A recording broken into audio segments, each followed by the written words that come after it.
Parecendo, deve estar pensando em marcar Casa Viva lá em Nova York, né? É muita fé, né? Vamos lá. Isso.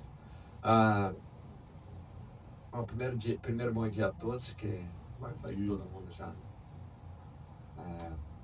Quando o Ebit conversou comigo com o Júlio, né, para estar suprindo essa parte da palavra, eu fiquei pensando assim, bom, todo pregador, via de regra, né, quando ele vai fazer a seleção da palavra, ele precisa de um momento ali a sós com Deus, um momento de reflexão, um momento de percepção de vida. Mas eu confesso a vocês que nesse tempo de Viva, muito daquilo que eu aprendi foi totalmente mudado e transformado. E hoje, quando sei se você que diminui aí, Ramon? Tá pitando um pouquinho, pode ir. Quando a gente vai escolher hoje a palavra, se a gente não está seguindo algum tipo de encadeamento, de uma trilha de ensino, a gente fica muito mais à vontade para perceber, tanto da parte de Deus quanto da parte do momento de vida que a gente está vivendo, que faz sentido para a gente. Enquanto período de pastor de igreja, muitas das vezes a gente pensava naquilo que era a palavra de Deus para a comunidade.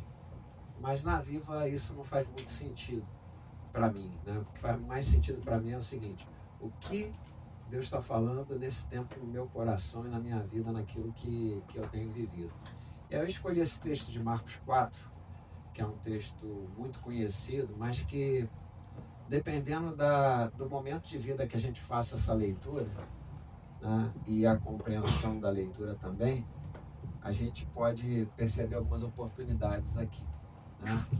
Então o texto diz assim: naquele dia, ao anoitecer, disse Jesus aos seus discípulos: vamos atravessar para o outro lado. Deixando a multidão, eles o levaram no barco assim como estava. Havia também outros barcos com ele. Eu acho que para vocês aqui vai ficar meio difícil de acompanhar, né? Tu consegue ver? Então tá bom. Levantou-se um forte vendaval e as ondas se lançavam sobre o barco, de forma que este foi se enchendo de água. Jesus estava na popa, dormindo com a cabeça sobre um travesseiro.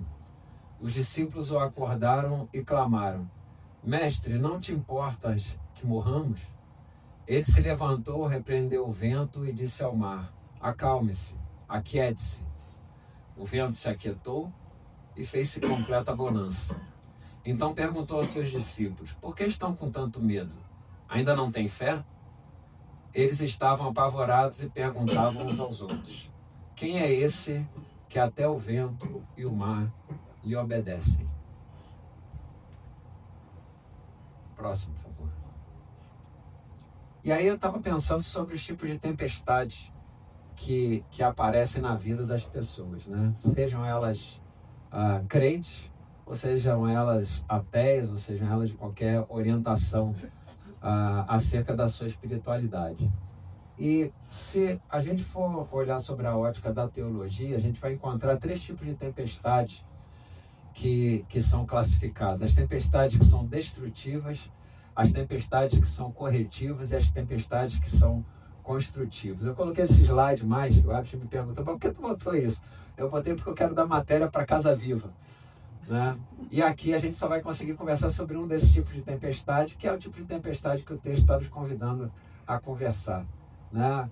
O tipo de tempestade destrutiva é o que é citado, por exemplo, no tempo do dilúvio, que, segundo conta a Bíblia, a violência se multiplicava tanto naquele tempo que Deus olhou para a humanidade e pensou, dentro do relato bíblico, né?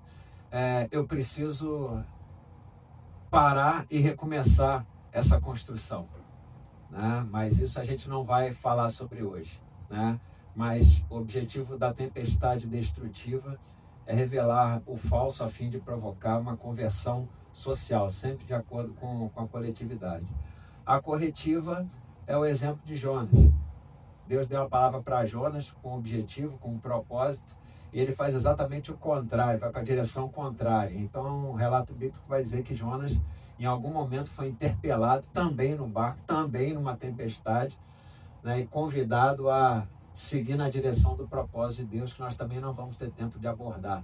Mas nós vamos abordar essa abordagem da tempestade construtiva, que é o do texto de Marcos 4, que fala sobre uma fé obediente. Os personagens são os discípulos, e o objetivo dessa mensagem é amadurecer um pouco a nossa fé, né, em relação às provações que todos nós, vez por outra, ou quase sempre, estamos envolvidos. O título da mensagem é Quando o Vento Sopra, confiar em quem está no barco. A mensagem que a gente quer trocar aqui é que nem toda tempestade vem para nos destruir, algumas vêm para nos revelar em quem realmente nós confiamos, né? E existe um autor que o Herbert cita muito aqui, porque ele é importante na teologia contemporânea, que é o Richard Rohr, que a fé não é o oposto do medo, mas a coragem de continuar mesmo com medo presente. Antes de passar para o próximo slide, eu queria só contextualizar o momento em que esse texto está acontecendo, né? Jesus sai ali de uma ministração no monte, onde ele está falando aí do sermão da montanha, falando sobre a semente, falando sobre todas as parábolas que ele diz no sermão da montanha. Em determinado momento, ele fala para os discípulos o seguinte: olha, a gente vai atravessar o Mar da Galileia.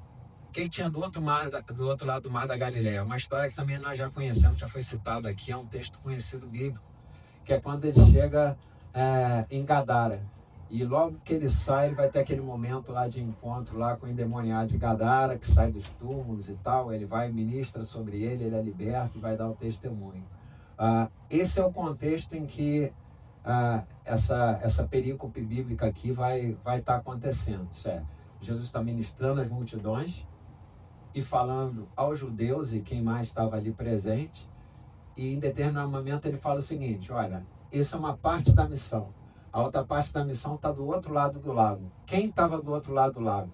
Quem não é judeu, quem é gentio, quem a princípio não merecia essa palavra de salvação, né, mas que também estava dentro do propósito de Deus ser alcançado pelo Evangelho. Pode seguir, Nath, por favor. Né? Naquele dia, ao anoitecer, disse Jesus: passemos para o outro lado. A travessia começa.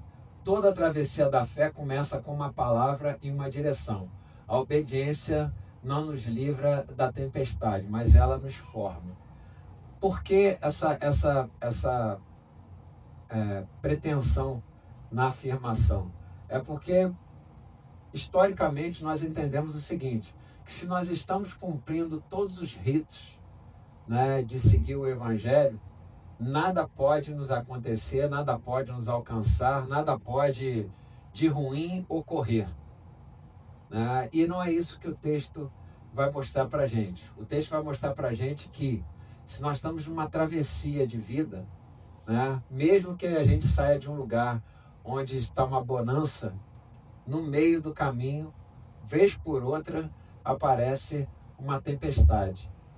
A fé religiosa me diz que eu devo obedecer para evitar sofrimento. É assim que eu aprendi.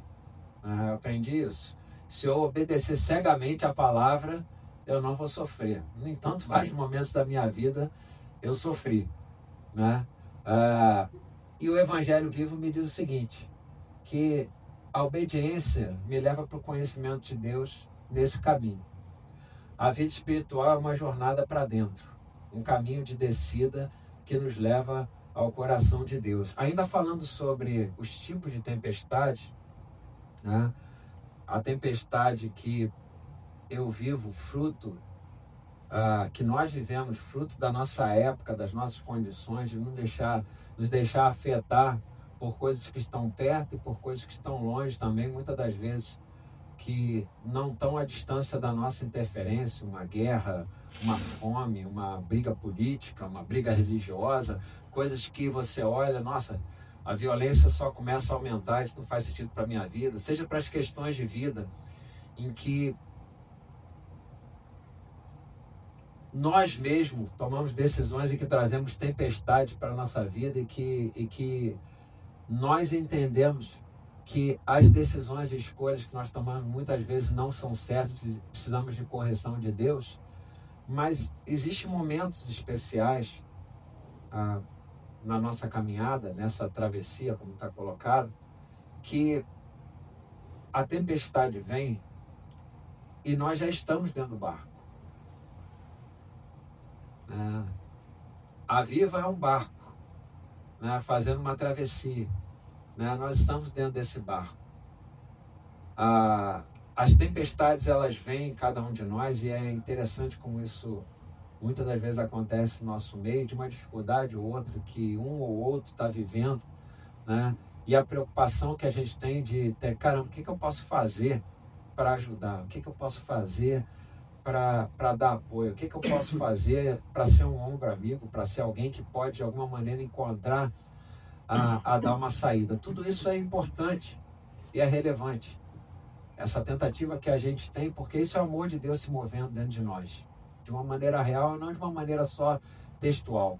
Mas tem uma coisa que tem que estar sempre presente nessa ótica, que é: eu tenho certeza de que Cristo está dentro do barco.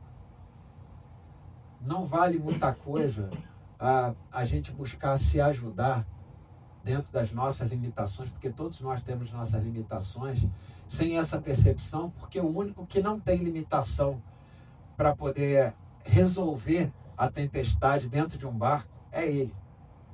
E ter a dimensão de que Ele está dentro do barco faz toda a diferença do aspecto da aprovação da nossa fé. Isso é da gente reconhecer isso. Pode passar, Nádia, por favor.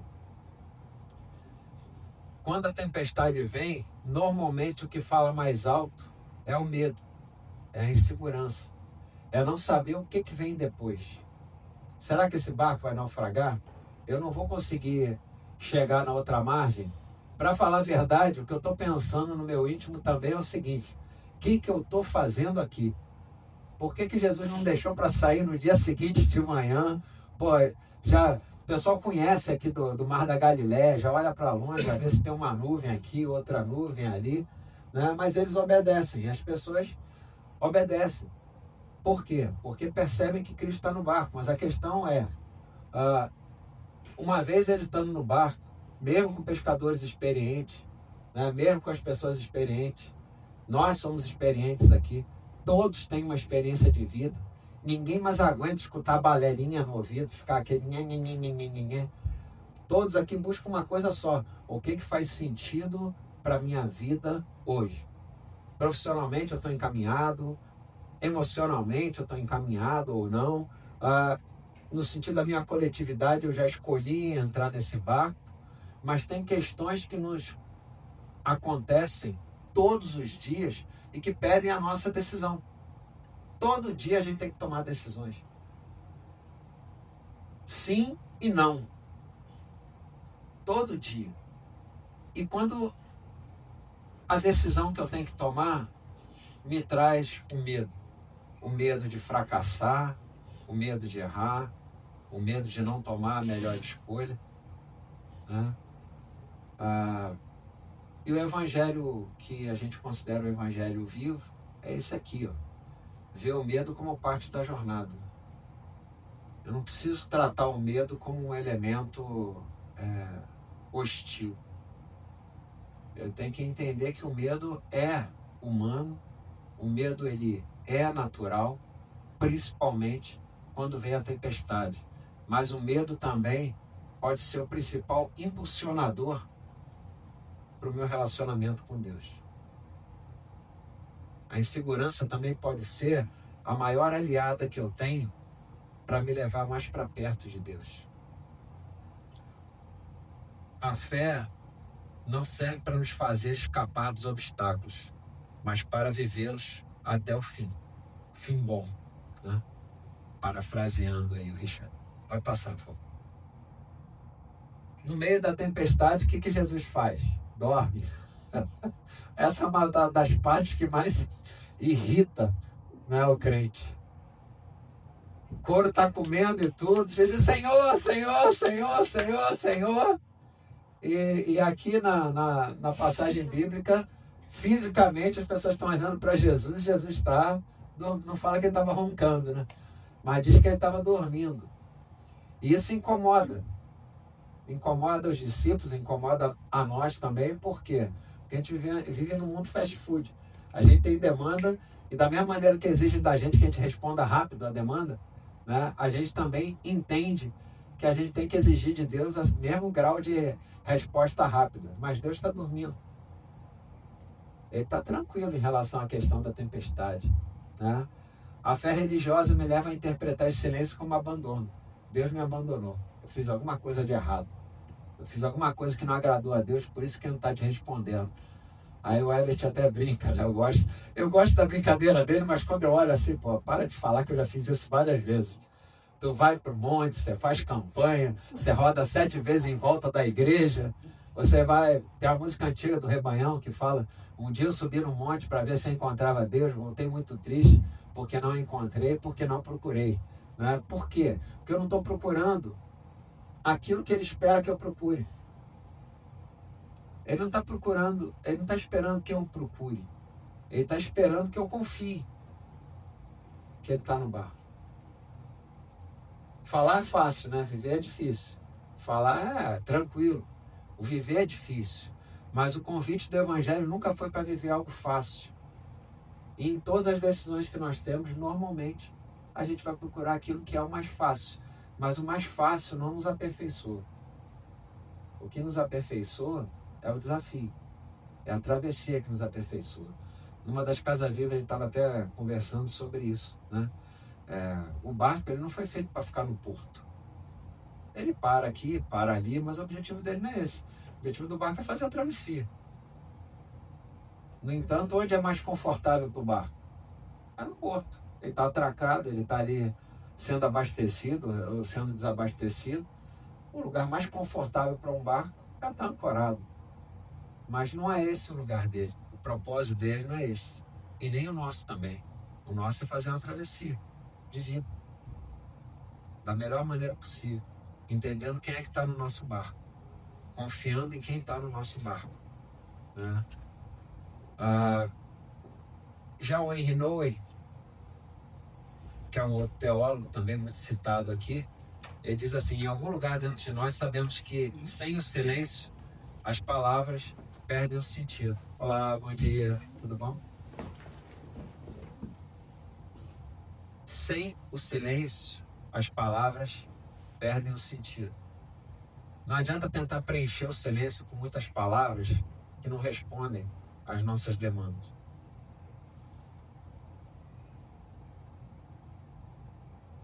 Sabe isso que está agora, o silêncio? Isso irrita a gente. Por quê? Vocês estão esperando que eu fale alguma coisa. Se eu parar de falar e a gente ficar aqui 30 segundos em silêncio, talvez tenha gente, eu sei que vocês me amam, mas vai ter gente até que vai levantar. Porque é natural. Quando a gente está nessa demanda da vida que a gente vive, o silêncio nos irrita, nos incomoda. A gente precisa preencher isso com alguma coisa, mas não adianta preencher com qualquer coisa. Porque senão você tem a sensação de que você está sendo respondido, mas não está tendo resposta nenhuma. Só está tendo barulho, só está tendo vozes. Mas vozes que não respondem. Eu, pelo menos, estou cansado de vozes que não respondem. Elas existem, elas vão sempre existir. Mas a gente precisa escutar um tipo particular de voz.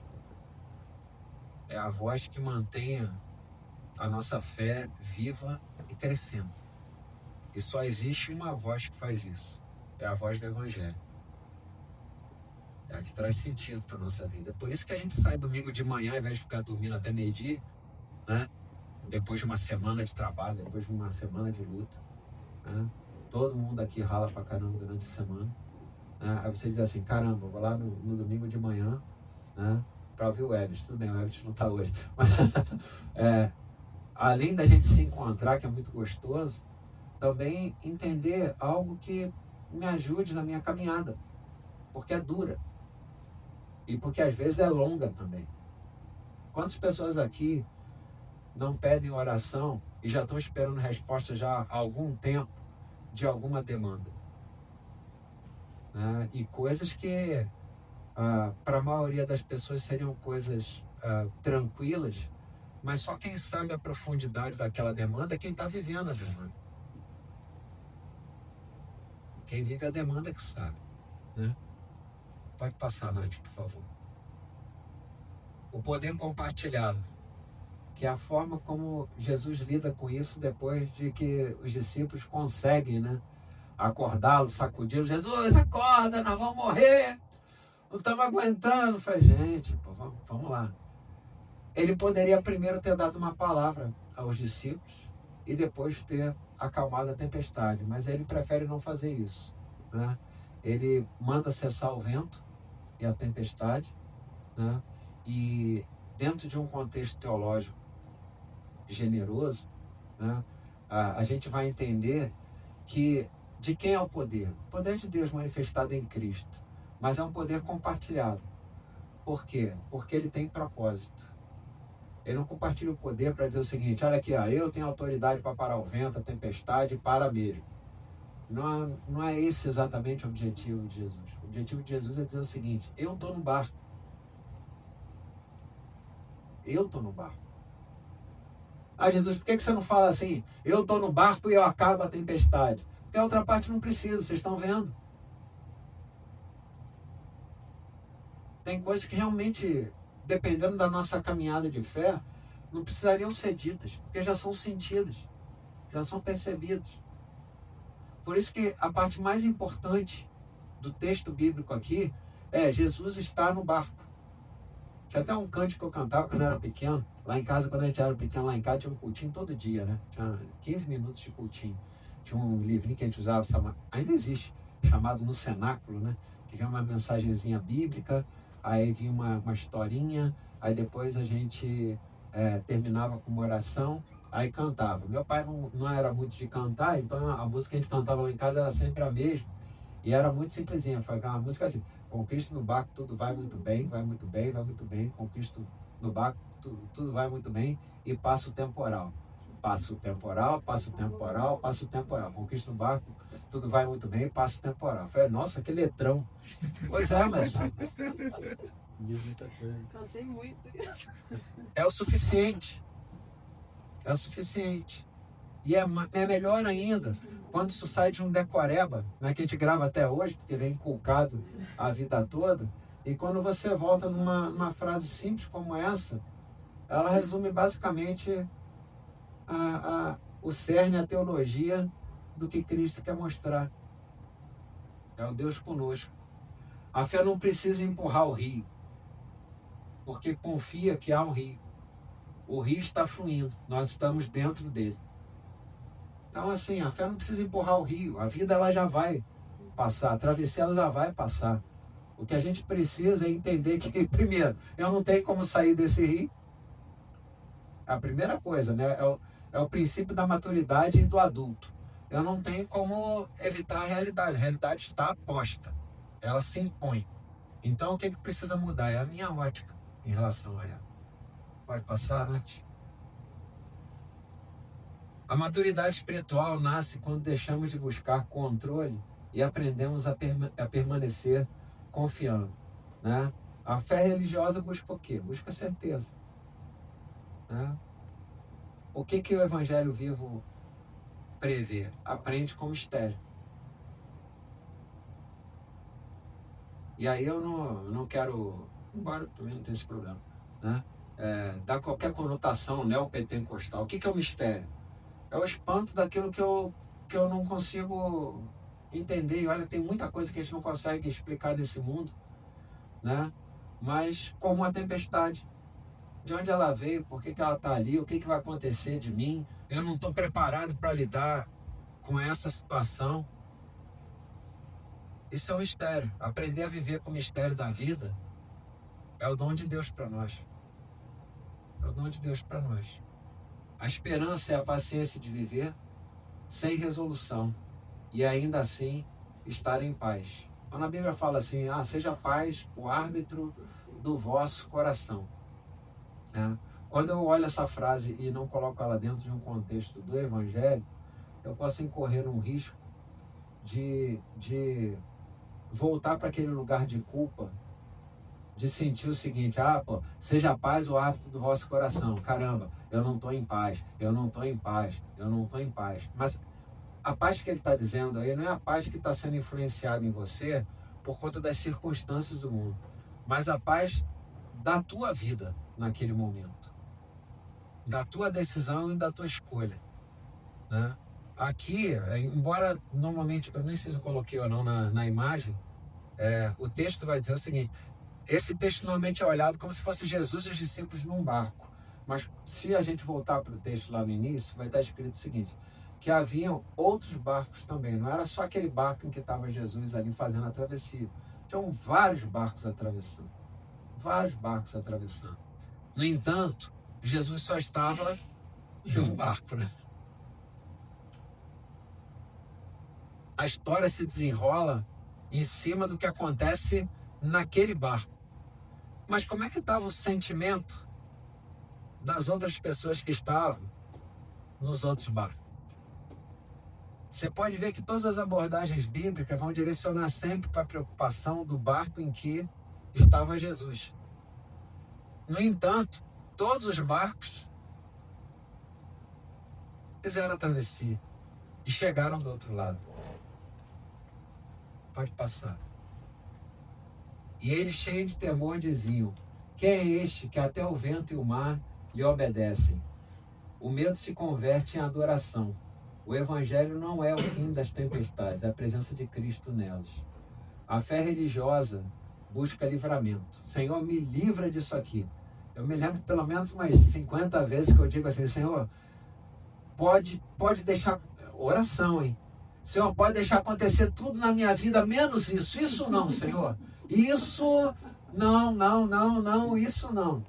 Estão rindo, né? Então não aconteceu só comigo, né? Por quê? Porque nós já predeterminamos os livramentos que a gente almeja em Deus. Senhor, eu pago promessa para não ter que viver uma traição. Eu pago promessa para não ficar desempregado. Eu pago promessa.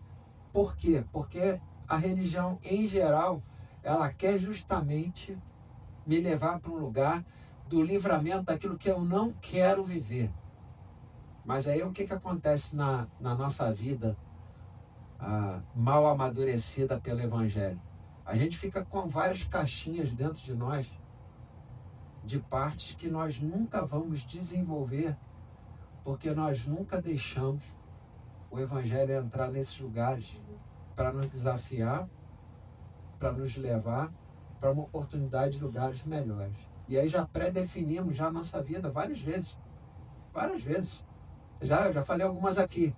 Na minha cabeça, assim, eu casei com a Elisângela, ia morar em Realengo, ia construir 2 andares, um para o meu filho, um para minha filha, para morarem comigo, ia ser pastor da Igreja Metodista de Realengo. Quando eu saísse, meu filho ia ser pastor depois de mim, e não sei o quê.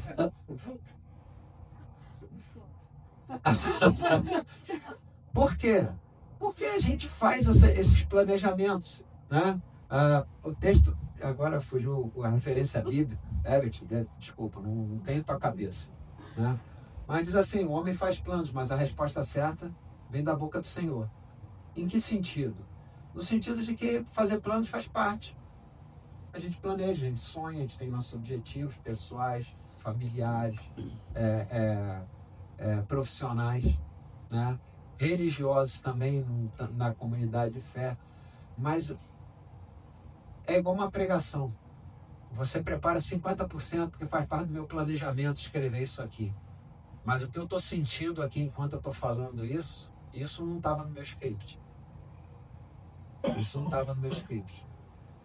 Porque a mensagem de Deus, ela é assim. Você não consegue arbitrar qual é o efeito que ela vai causar, em quem vai causar, quando ela é ministrada, porque a palavra é de Deus. Então Deus é que sonda os corações, Deus é que entende na nossa existência as nossas necessidades, Deus é que entende qual é a tempestade que nós estamos passando. E a gente precisa fazer essa reflexão de perceber o seguinte: caramba, eu estou no barco com Cristo. Então, com Cristo no barco tudo vai junto. Beleza, pode cantar, não tem problema não, mas entendeu o seguinte: eu estou com Cristo. Hã? Fazer um Pô, dá pra fazer um meme, né? Dá pra fazer um meme. Pra tu ver como é que eu tô à vontade. Assim, ir para além da música.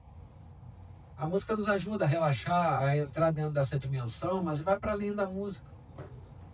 Quais são as áreas da nossa vida que a gente não deixa Cristo entrar e nos desafiar a ser uma pessoa melhor, um marido melhor, uma esposa melhor, um colega de trabalho melhor? Mas por que tem que ser melhor? Porque a nossa vida é essa, de aperfeiçoamento mesmo, a imagem de Cristo. E se a gente não for desafiado nas áreas em que nós precisamos ser, a gente fica sempre naquele gostinho de frustração, dizer o seguinte: caramba, isso aqui eu não consigo resolver, mas também não dou o braço a torcer, eu não vou deixar o evangelho entrar nesse lugar aqui tomo conta eu. Que é o que se fala de controle, né? Eu quero ter o controle da minha vida, né? Esse negócio de dar controle para Cristo, que controle para Cristo? Que é controle para Cristo? Eu que sei o que eu tenho que fazer, eu que vou ter que arbitrar isso, tal. Isso é o quê? Isso é o medo que nós temos de viver o novo de Deus. É natural? É natural do ser humano ter esse medo. Eles sempre tiveram medo, mesmo sendo experientes. Mas aqui a gente não vive do natural, né? A gente vive do sobrenatural, né? O sobrenatural de Deus, ele vem justamente quando eu transformo esse medo numa oportunidade. A fé que atravessa as tempestades é a que aprende a confiar de mãos dadas com Deus e com o outro. Faltou um U ali, mas é isso. A fé que atravessava as tempestades é a que aprende a confiar de mãos dadas com Deus e com o outro. Mas eu não sei se eu posso confiar no Gabriel, não sei se eu posso confiar no André, eu não sei se eu posso... Né? Elisângela, quando veio para Viva, fala assim: eu vou para Viva, mas vou ficar na minha quietinha no banco, porque eu não quero mais viver as dores que eu vivi na outra igreja, não sei o quê, bebê. Aí quando eu vejo, já tá abraçando, beijando todo mundo. Por quê? Levando para casa. Porque a gente tem essas resistências, entendeu? Eu tenho medo de me machucar de novo, eu tenho medo de me ferir de novo, eu tenho medo de... Tem opção de medo, opção de medos. Né? Eu vou dar chance de novo. Essa é aquela coisa de namoro, né? Você se machucou no namoro, foi pro outro namoro, e você vai e machuca a outra pessoa porque você está transferindo o que você viveu num lugar para o outro. O amor de Deus é que lança fora isso tudo. É o que dá oportunidade para a gente viver o novo de Deus, né? Ter coração aberto para as coisas, né? Por quê? Porque está todo mundo no mesmo barco. Essa é a percepção.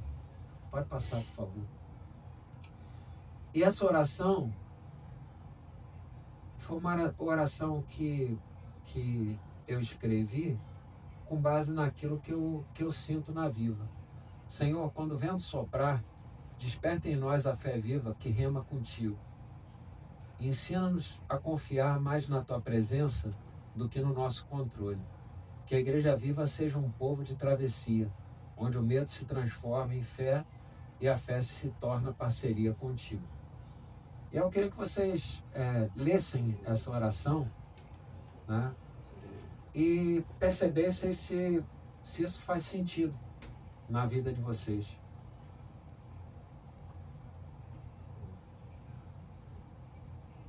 Porque na minha faz muito sentido daquilo que a gente vive aqui, daquilo que a gente acredita, né? É muito fácil emocionar as pessoas com um texto bíblico desse. É só mudar o tom de voz e mudar a maneira de abordagem que todo mundo vai começar a chorar. Mas o choro, ele não é exatamente o que eu, pelo menos, pretendo aqui nessa manhã.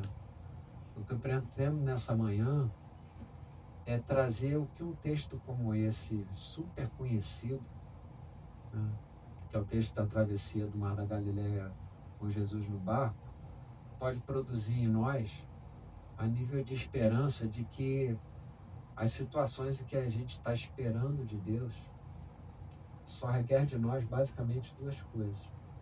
que a gente entenda que nós estamos no barco com Ele, de verdade, e não é uma opção essa coisa de, não, agora ele está no barco, agora não está no barco. Ou ele está no barco, ou ele não está no barco.